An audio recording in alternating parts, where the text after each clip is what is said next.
Baik, perkenalkan, nama lengkap saya Francisca Dekarita Jaimon dengan NIM 20.03.03.0018, kelas A semester 1, jurusan Sosiologi, Fakultas Ilmu Sosial dan Ilmu Politik, Universitas Nusa Cendana Kupang. Baik, kesempatan kali ini saya akan menjelaskan materi hasil review buku ke-12 mata kuliah pengantar Sosiologi. Bab pertama membahas siapa yang membaca Ginsberg. Jadi Ginsberg atau nama lengkapnya Maurice Ginsberg adalah seorang tokoh penting dalam sosiologi Inggris.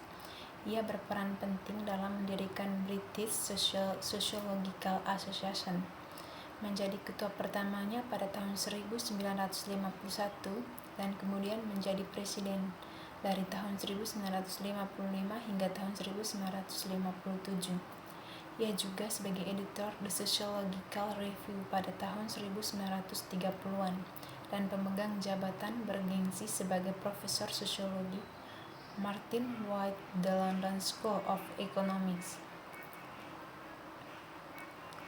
Kemudian pada bab keduanya ini membahas tentang sosiologi, yaitu saling memakan. Kemajuan adalah topik yang mungkin menjadi perhatian sebagian besar akademisi.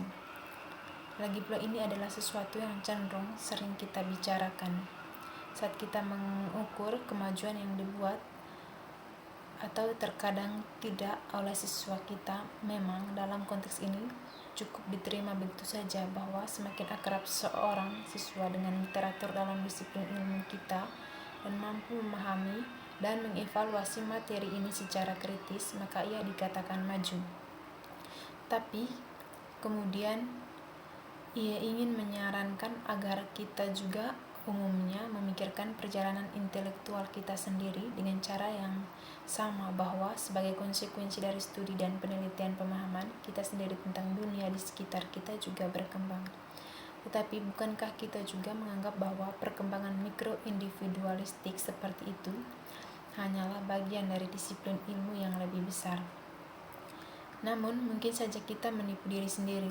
Mungkin kita lebih seperti siswa kita daripada yang kita pikirkan, dan bahwa pada kenyataannya kita hanya mengulangi proses yang telah dilalui banyak orang sebelum kita, dan bahwa tidak ada bukti di mana kita berakhir, yaitu mengatakan gen kita tingkat pemahaman kehidupan sosial dan fenomena sosial yang paling akhir apakah lebih maju dari generasi sebelumnya. Tetapi jika itu masalahnya dan sangat sulit untuk menunjukkan bahwa kemajuan disipliner telah dicapai, mengapa banyak dari kita cenderung berasumsi atau setidaknya bertindak seolah-olah kita berasumsi bahwa ini sedang terjadi? Mungkinkah kita adalah korban ilusi? Setidaknya ada satu alasan bagus mengapa hal ini mungkin terjadi, dan ini berkaitan dengan hal baru. Jika kita bertanya pada diri sendiri, mengapa beberapa artikel dan buku dikutip secara luas sementara yang lainnya tidak? Atau memang mengapa beberapa akademisi diterbitkan dan yang lainnya tidak? Atau memang mengapa beberapa sosiolog diberi penghargaan dan penghargaan sementara yang lain tidak? Kita mungkin menemukan bahwa jawaban biasanya dibingkai dalam bahasa umum yang menekankan kebaruan atau orisinalitas. Memang ini adalah jawaban yang biasanya ditemukan dalam pembenaran untuk penghargaan ini, seperti juga untuk keputusan tentang publikasi. Berkali-kali kata-kata ini muncul dan di satu sisi tampaknya cukup masuk akal. Lagipula tidak ada yang akan dipuji karena mengulangi rumus lama yang sama atau menyajikan interpretasi, penjelasan atas catatan lama yang sama. Namun ini semua sama mengkhawatirkan dan untuk alasan yang sangat baik. Yang pertama adalah derajat subjektivitas yang jelas yang mendasari penilaian semacam ini. Seperti yang diamati oleh Karen Cerullo pada tahun 2016, artikel yang telah dilihat seiring berjalannya waktu memiliki karakteristik penting ini yang bisa dikatakan klasik. Tidak terlihat dalam cahaya itu ketika pertama kali disajikan untuk publikasi, atau setidaknya tidak oleh mayoritas wasit. Apa yang disarankan ini adalah bahwa banyak artikel yang benar-benar inovatif mungkin tidak akan pernah diterbitkan. Demikian pula ini adalah penilaian yang mungkin akan dibatalkan di masa depan ketika informasi dan data baru muncul. Ini tentu membawa saya pada alasan kedua untuk kegelisahan. Ini adalah sejauh mana pengamatan argumen metodologi atau perspektif teoritis dinilai baru atau inovatif sangat tergantung pada sejauh mana mereka membuat penilaian ini mengenai sejarah disiplin ilmu sebelumnya. Semakin sedikit orang yang tahu tentang masa lalu, semakin mudah untuk melihat argumen atau ide-ide baru dan inovatif. Padahal sebenarnya tidak demikian. Ini adalah poin yang dikemukakan oleh Herbert Gans, yang mengamati bahwa melupakan masa lalu berfungsi untuk meningkatkan jumlah temuan asli. Dan karenanya, tentu saja jumlah artikel dan buku yang dapat diproduksi. Namun, fakta bahwa sosiologi menderita amnesia kolektif semacam ini sudah mapan.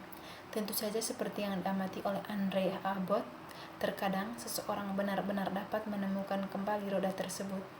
Namun seringkali roda baru terlihat sangat mirip dengan roda yang lama.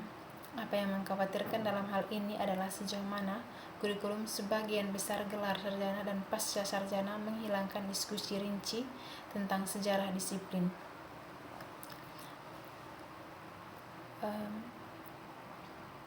Kemudian yang berikut kita masuk ke bab 3. Bab 3 ini hari groundhog sosiologis. Sangat sulit untuk melihat bagaimana disiplin sosiologi dapat dikatakan sebagai kemajuan jika seperti yang telah dikemukakan dicirikan oleh rentang perhatian yang pendek dan memori kolektif yang terbatas.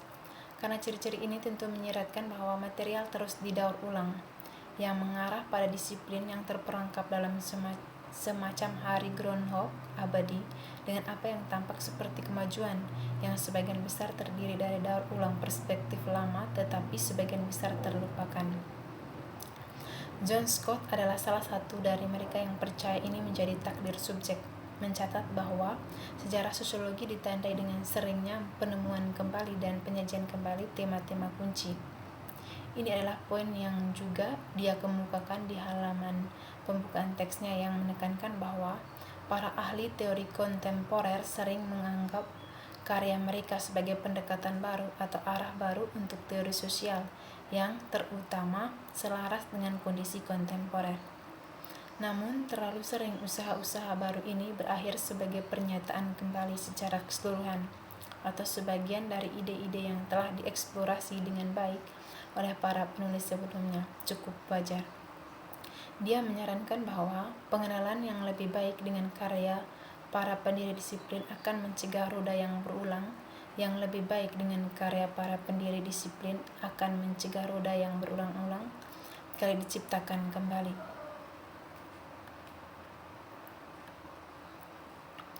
Lalu bab 4, sosiologi dan Born. Fenomena daripada tujuan yang lebih ambisius untuk berharap menemukan hukum perilaku manusia. Robert Nisbet dalam menyatakan bahwa akan lebih masuk akal untuk melihat sosiologi sebagai bentuk seni akan tampak seperti salah satunya. Tetapi kemudian mengingat bahwa kebanyakan komentator akan berpendapat bahwa humaniora tidak dapat dikatakan untuk maju dalam cara ilmu pengetahuan alam. Ini juga berarti bahwa para sosiolog yang memegang pendapat ini tidak akan lagi berada dalam posisi untuk melihat diri mereka sendiri memperoleh derajat keabadian betapapun kecilnya dari membantu disiplin untuk maju. Akibatnya, orang berasumsi bahwa mereka berhasil menemukan sumber motivasi lain yang mungkin lebih terkait erat dengan kemungkinan lain yang diuraikan sebelumnya.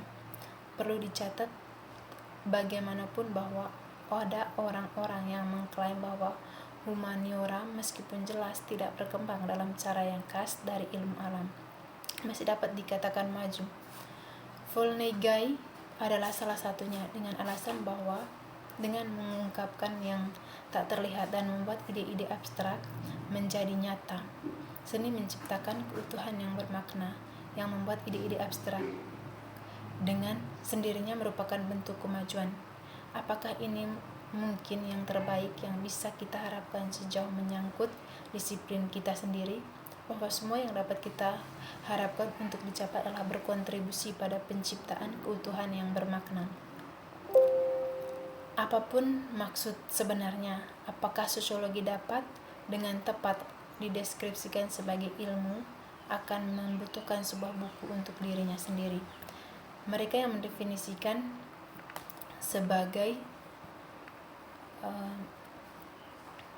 sejarah intelektual dan interpretasi teoritis memiliki solusi. Secara pribadi, seorang sosiolog tidak yakin bahwa sosiologi bahkan sebelum tahun 1975 pernah benar-benar menjadi satu subjek, karena pengumpulan antara apa yang disampaikan oleh Halsey di tempat lain disebut sastra dan sains tampaknya memiliki sejarah yang menjangkau kembali ke abad ke-19. Tapi kemudian perbedaan tajam yang dia tarik di sini antara ilmu penjelas yang juga dari kebutuhan bersifat kuantitatif dan tradisi sosiologis yang sastra, historis dan